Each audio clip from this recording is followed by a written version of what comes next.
مساء الخير.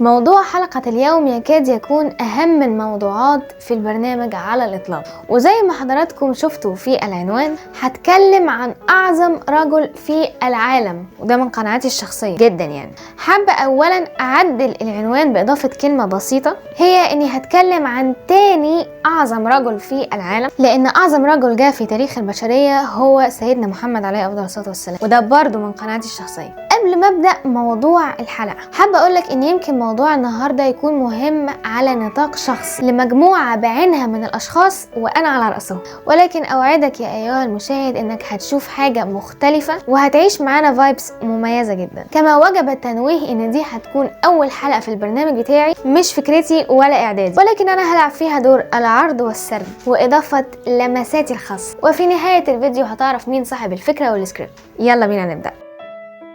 قلنا في بداية الحلقة يا أيها المشاهد إننا هتكلم عن أعظم رجل في العالم. بص، أعظم راجل رحلة صعوده كانت أصعب من لما النور يقطع في الحر وبطارية تليفونك تفصل. رحلة كان العثور على الفرص فيها مش سهلة أبدا، وده غير قطاعين الطرق اللي كانوا بيحاولوا يبعدوه عن الطريق الصح، لكن رغم كل ده هو برضه كان بيمشي في الطريق الصح. ما هو أكيد يا أيها المشاهد أي إنسان عظيم طريقه مش سهل، بالذات الراجل ده. شخصية الإنسان العظيم يا أيها المشاهد ما بتظهرش بين يوم وليلة، يعني هوب طخ نام صحي بقى عظيم، لا، بيبقى فيه مقدمات وعلامات من صغره بتقول ان هو هيبقى مختلف. يعني شخصية النهاردة بانت عليه مواصفات الاختلاف من صغره، لما بدأ بتصميم معمل صغير من كومودينو خشب في اوضته الصغيرة اللي كانت بالنسبة له العالم بتاعه، وكان بيعمل فيها تجاربه المعملية الخاصة. كانت دايما والدته بتقول له ذاكر عشان تبقى زي احمد زويل وفاروق الباز، وكان والده دايما بياخده يوم اجازته في مكتبة البلدية يقضي طول اليوم عشان يقرا ويتعلم. ومش شرط ابدا على فكرة عشان تكون ناجح انك تكون يعني الاول في المدرسة وتدخل كلية من كليات القمة،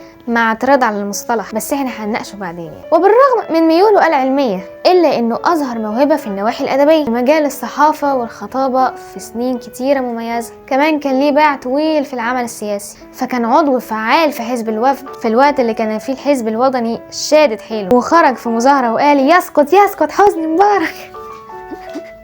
درس وتخرج من كلية الزراعة، وبعد التخرج اختار ان هو يكمل في المجال الزراعي. بدأ العمل كعامل، ايوه زي ما انت سمعت كده، سمعت صح، اشتغل عامل زراعي عشان يتعلم المهنة من أصحابها، واستحمل ذلك الاسكندراني شمس الصحراء بالنهار والسهر على مذاكرة الأبحاث الزراعية بالليل عشان يوصل لهدفه، وعليها لف القطر المصري من شرقه لغربه. اشتغل فاكهة، اشتغل محاصيل وخضار، اشتغل عضوي ودرس أسمدة ومبيدات، اشتغل مع مؤسسات أجنبية زي المعونة الأمريكية وعمل اسم مميز في مجاله، اشتغل مع الهنود، وكان صاحب أهم تجربة لزراعة البصل في أنحاء الجمهورية بنجاح غير مسبوق. واجه صعوبات وعداءات لمجرد انه ناجح، لكنه لم يفقد شغفه ابدا، وسافر اكتر من دولة على مستوى العالم زي امريكا وفرنسا، جنوب افريقيا وغيرهم كتير. وكان مهم جدا عنده ان هو ينقل ثقافات الدول دي، وكمان ينقل تطورهم في مجال عمله ويستفيد منه، غير انه ليه مشروعاته الخاصة، من الزراعة لبعض المحاصيل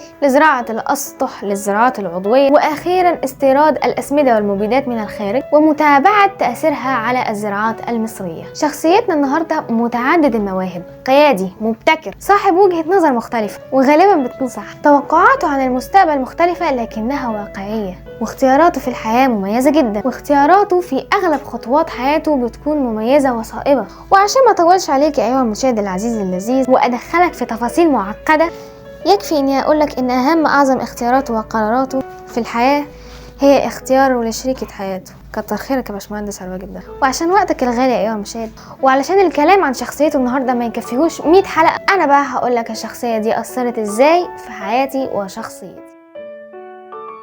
طبعا يا ايها المشاهد هذا الرجل العظيم اثر فيا تاثير عظيم زيه بالظبط، وتعلمت منه حاجات كتيره قوي، زي مثلا التفكير بالمنطق والاهتمام بالعلم والنجاح وركوب العجل. وقد ايه انا استفدت من القصص والمعلومات العظيمه اللي كان بيحكيها لي، واللي لسه بيحكيها لي لحد دلوقتي لما نتمشى في اي طريق مع بعض، والذكريات والمغامرات العظيمه اللي خضناها سوا. وطبعا هو شخص مؤثر في كل الناس وبيساعد كل اللي حواليه وخفة دم وعجبه. واهم شيء ايها المشاهد يكمل ويبارك في دايرة النجاح دي ان هو بار جدا بوالديه، وعلاقته بربنا منعكسة على كل شيء حلو في حياتنا، ودي برضو من اهم الحاجات اللي انا اتعلمتها منه. وطبعا يا ايها المشاهد انت قاعد تسمع ومش فاهم حاجه ومش فاهم بنتكلم عن مين اصلا، فما تيجي نشوف.